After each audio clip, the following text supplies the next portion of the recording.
Hey everybody, we have Nik Nocturnal joining the party on a Wednesday. We party on Wednesday because we're like that kind of cool guys. That's cool, man. Wednesday is awesome. Friday is busy. That's time to sleep, man. You know, that's catch up on sleep for the weekday. Which one is more important to you, Twitch or YouTube?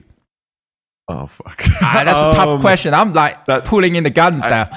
How did your whole music career start off? Like, I mean, tell me a little bit about it, because you know the old days you just say, oh, you joined the band, what year you joined the band and all that stuff. Now the world have changed. If you know, you caught up to the, I believe you're the next generation of like, you know, musicians that are really showing your skills and creation on YouTube. But how did this whole thing kind of came about?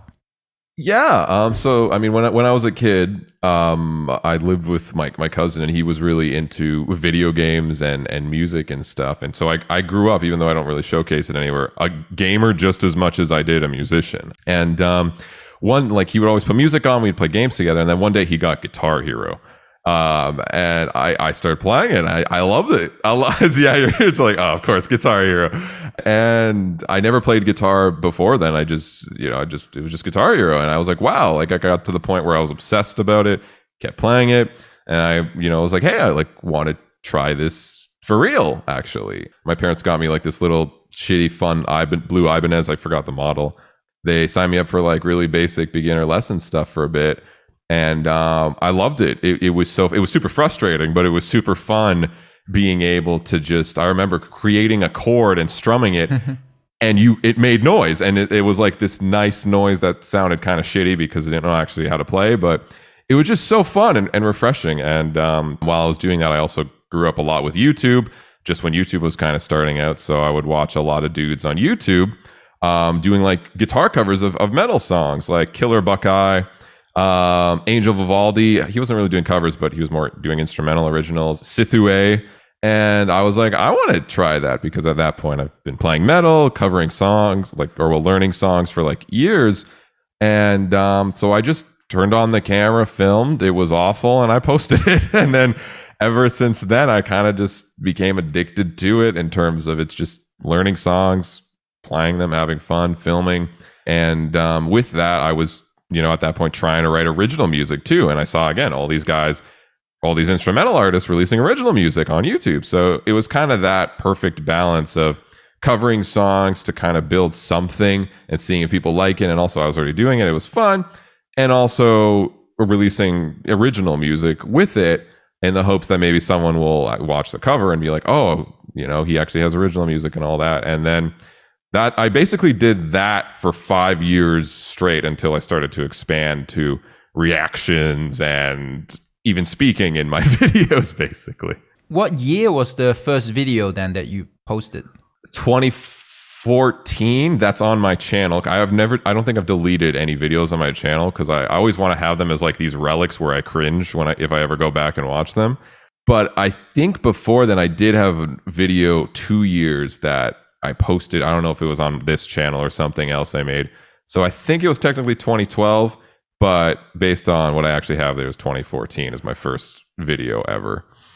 This is cool, because in my days is you do your band and you go out and play some crappy gigs in front of like 5 people and do that quite more again and again. Hopefully people care.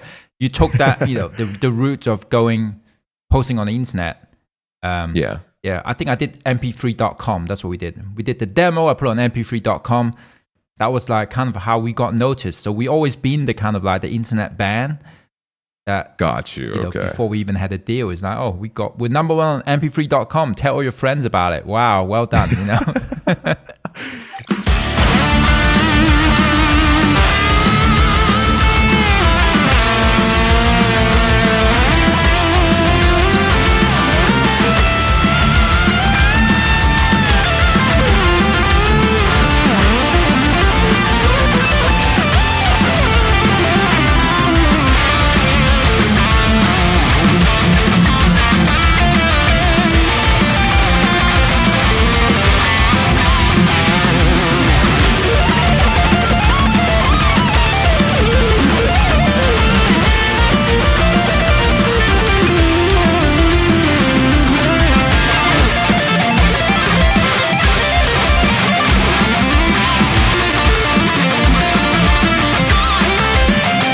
This video is sponsored by Logitech.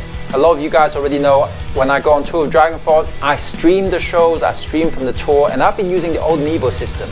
But now I just replaced it with a brand new Logitech Mevo, and these cameras are absolutely awesome. They have 6 hours of battery power, they run wirelessly, and I can put them everywhere. On the stage, on the drums, on my shoulder, the front of house, to capture the DragonForce show to stream to you live. One way to run these cameras, you can connect it to an iPad and you can switch between the multiple cameras very easily. What I also love about these cameras, you can connect to it wirelessly into OBS Studio. So it's not just on the go, but it works great in a studio environment. It really takes away all the expensive equipment you previously have to do. So check out the Logitech Mevo camera and also check out my live stream to see how they work. Hell yeah. That's a good warm up. That's like getting our fingers warmed up here. This is cool. I wasn't a big band guy when I was a kid. It was weird because I was definitely not, it was not like if you liked music and you played guitar, you wanted to be in a band and, play with a bunch of other people. And I was like, I had a little, bands here, like high school little bands with some friends and shit like that. But the scene wasn't as crazy in Toronto, like in Canada. And it was really hard to find people that liked the same stuff I liked. And it was kind of annoying, and it got to the point where I was like, you know what, like I'm just gonna do this myself. And I saw people on YouTube. I just very luckily kind of during that time of maybe thinking, do I do the band route, kind of doing it themselves. And I was like, well, if they can do it themselves, like I want to learn how. And that's when I got Cubase and I got an interface and started learning with that. And I didn't even know what bass was. I didn't know what cymbals were. You kind of just learn along the way. I was never big into wanting to be in a big band and all that, because I also just didn't think it was realistic. I grew up with with parents and the mentality that like you had to be really, really lucky to do anything with music or you're homeless. It's like super lucky and super rich or super homeless, and that's it. There was no like in between when I was kind of growing up. I guess going the YouTube road is became the same, right? In this, do you think, or is it? It's a lot better in terms of it balances it out a bit, but that's the thing. Like people, even on Twitch, even with all the Twitch leaks, they're like, "Oh wow, people make so much money," and I'm like, "Yeah, that's like the top 10 people on this or top 100. Like you barely make minimum wage. Like if you're covering songs, you don't own that content, so the label or publisher is going to say that's ours, our monetization. Sorry." So you gotta. It's not an easy route to go and start to monetize. And I know if I only focused building YouTube and only monetizing that avenue, I probably would be homeless. Yeah, it's interesting how that kind of model, like I would say musician influencer model instead of musician in a band model, is about getting as many different income stream to survive, right? The reason I like kind of spreading all those as well is because like I could have like a really shitty 2 months on YouTube, but my Twitch could be the most I've ever made, and it kind of it just balances itself out, which is awesome, right? And it's because of all those different sources, it's still fairly stable, like weirdly more stable than probably if I went to, even though I got a degree for it, work as like a bookkeeper or an accountant, because one day my boss could say, "You're fired. Sorry, we're doing cutbacks," and I'm just like, "Oh, okay." Well, then I have zero income now, instead of one of the sources being depleted. But yeah, it's a weird thing. It's definitely a newer model, which I think it's a lot less risky than it used to be.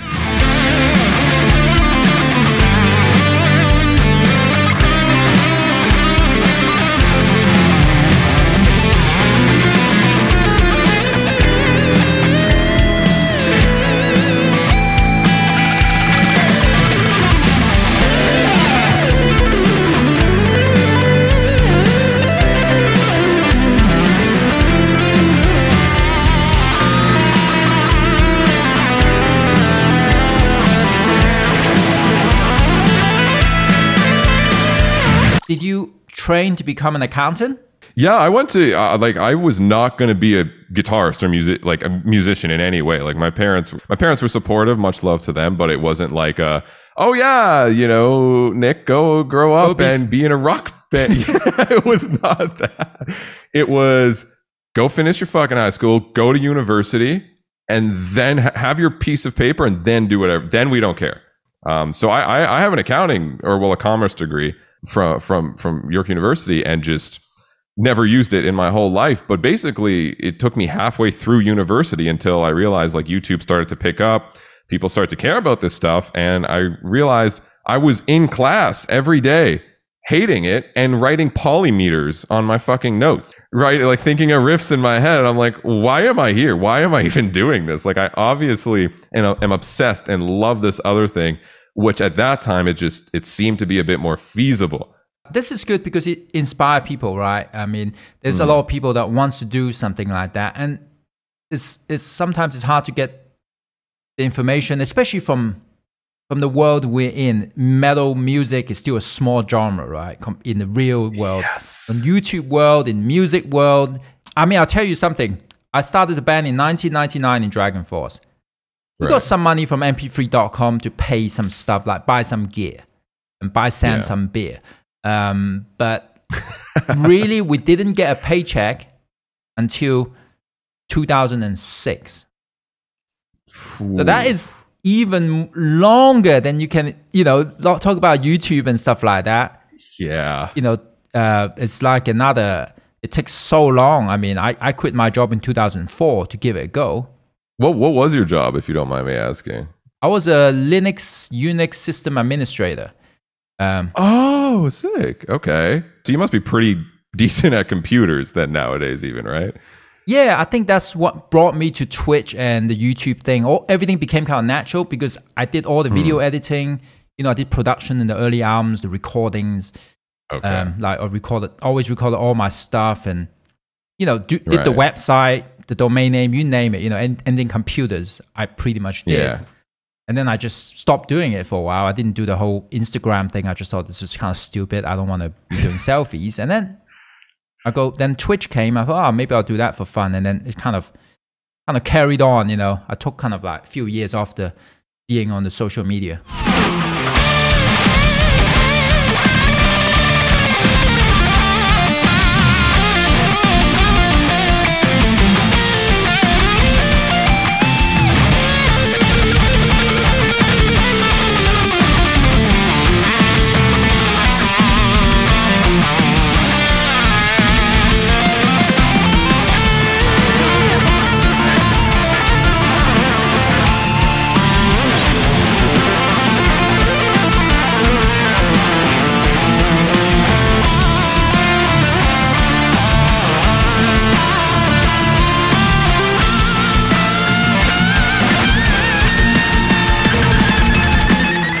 When did you start doing Twitch thing? How did that kind of develop? Because I grew up like a gamer as well. Like I always was on Twitch, like watching Twitch in general, and I was always aware of streaming, and I loved the concept, but I didn't want to expand into it yet because I was still focusing on building my YouTube, and I didn't want to spread myself too thin. And one day I was the last Trivium album came out, not the one before the last one, What the Dead Men Say. And I was doing a live learn of the whole thing the day it came out, trying to be the fast cover guy. And my stream got taken down halfway through because of copyright and just blocked. And I was like, F this. Told everyone in chat, I already had a Twitch account, just never streamed on it. We're moving this party to Twitch. And I streamed it on there. No issues. It was fun. Matt was also streaming. So he was coming in and showing support, which was really cool. And next, I was like, that was awesome, and I didn't have anything set up. I didn't have the fun overlays. Nothing was set up. It was just camera, me, and trying to read chat on my one monitor. I didn't even have two monitors. And it was just so fun. I loved it. And I just never kind of looked back. I started to integrate it with my content, and now I arguably spend more time streaming than making YouTube videos, which is really funny. Yeah. So did you slowly, progressively learn to manage yourself? Do you manage yourself like full time as well? Oh yeah, I hate giving control of people in terms of my schedule. I absolutely despise it. I guess this is also the mentality of why I didn't want to be in a band, is like relying on other people. Like of course, trusting other people is important, and like the band members I have, or like the projects, like with Andy for Termina and like with Phil from All Our Mains for our project, like I have full trust in those people, and like I'm not control-y or any of that with that, because I have full trust that they'll get shit done and like everything will be right. But that's part of the reason also I never wanted to be in a band, is like relying on 4 other people that kind like in first of all, personality wise, you have to like them in some capacity, right? Like you're going to be with them and working with them. So you have to have that banter and that fun. They have to be pretty decent musicians. And you also have to hope they don't get canceled nowadays. So you still doing all your editing and thumbnails and stuff? Yeah, except on the Clips channel, which my mods are gems of people, which that's basically their channel. Like I have a Twitch Nik Nocturnal Clips channel where they just kind of take like reactions that are from Twitch or whatever funny, stupid moments and put it on there. But on my channel, all me, no one touches that shit. That is straight sitting here filming, talking to myself like a fucking weirdo for 2 hours, opening Photoshop, doing the thumbnail, uploading it, making sure it's the right time, making sure all the tags, the description. Yeah, that's been me since day one. So what are you mainly doing on your Twitch channel at the moment? Like reactions, guitar, what are you doing? It's a mixture of stuff. It's definitely a lot of checking stuff out, like reacting to things. On Fridays, like we check out all the new music every week with guests and all that. And reaction side, it might be something as simple as looking at metal TikTok. I'll also do like writing streams, which I love doing. They're fun. And also not as much, but I'll do live learn still. Like if a new song comes out that I really want to do a guitar cover up, I'll learn it on Twitch. What you saw basically when I was trying to learn Through the Fire and Flames. Yeah, that was, I hope it wasn't a waste of time to learn Through the Fire and Flames, because I bet you forgot it quickly after you'd done it. I forgot it the week after. So yeah, it was definitely worth it in the long run. And it was fun. You know, it was torturous, but it was fun. What's your main guitar that you like playing the most? Sure. It's my JP6. Let me get it. I got this from Ernie Ball for my endorsement with them a couple years back, and it's just a simple JP6, no mods or anything. It's just, you know, the regular model you could just go on their kind of website and get. And I loved it. I something about it. The pickups just have that. Even though it definitely wasn't designed for metalcore and modern metal stuff, it just plays it so well. It looks fucking cool too, which I think is very important with the guitar, because if it doesn't look amazing, you're never going to pick it up and play it anyways. This one is, in terms of like lead playing and just smooth. Funny story with this one, I hit up Robert because I was going to do the DragonForce cover, and I said, Robert, I need all the help I can get. Can you send me the fastest, craziest guitar, just smoothest, so I can do this? Because I there's no way. And he sent me this. For that cover basically, and from that day I fell in love with this when it came to anything lead, and I'd basically just keep this in E standard. This is what I use to write anything basically in my bands nowadays, my project, which is Aristides 808, no custom anything really.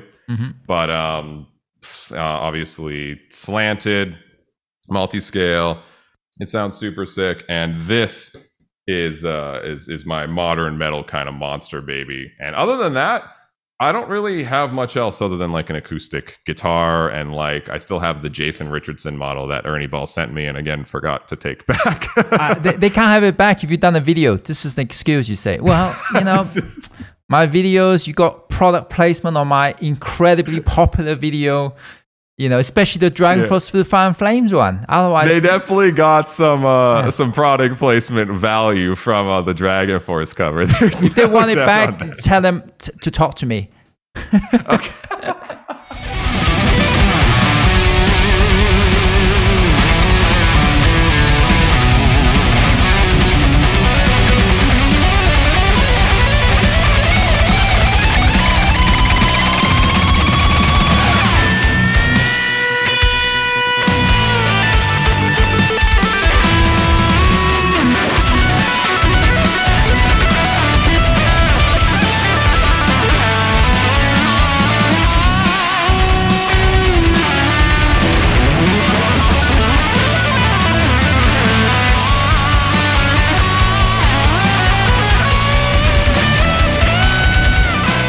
What are some of your favorite guitar players growing up? I guess it came in phases. So when I was more like Guitar Hero Classic Rock, like Slash was probably the big one.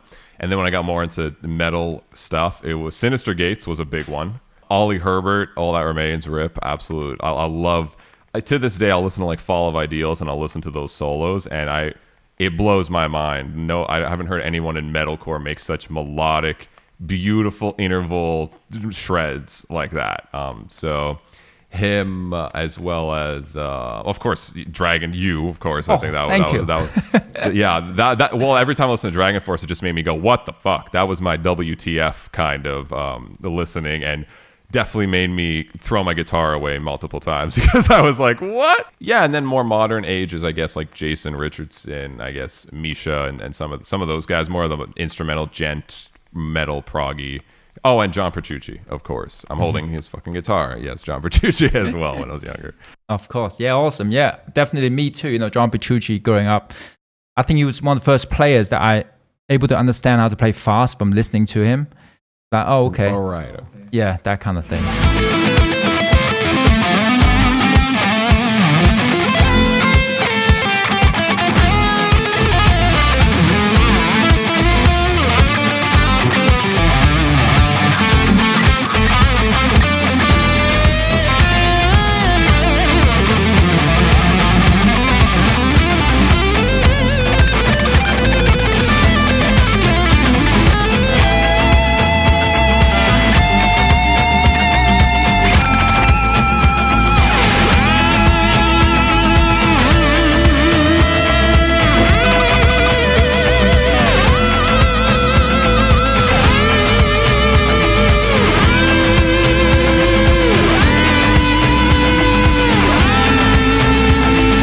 Hey, everybody, make sure you guys follow, whatever you need to do on all his social media, all Nik Nocturnal social media, Twitter, Instagram, TikTok, YouTube, OnlyFans, you know. Yes, the OnlyFans is the most important, of course. OnlyFans, very important. You know, we all need it. We all need it. Dude, thank you so much for, you know, coming to this stream again. I'm going to make it, or I'm going to get someone to edit it and throw it up on YouTube. Going to delete all our jazz notes, obviously, because we never make any mistakes. You know, we can't overdub, so we got to take it out. That makes sense. Yeah. Yeah. Well, I'll catch you later. All right. Awesome. Take it easy. Herman, I appreciate it. Dude, bye, chat. Thank you, guys. Stay in touch. Stay in touch. Thanks, dude. I'll catch you later. Right? Have a good one. Thanks, Herman. Thanks, dude. Bye, guys. Bye.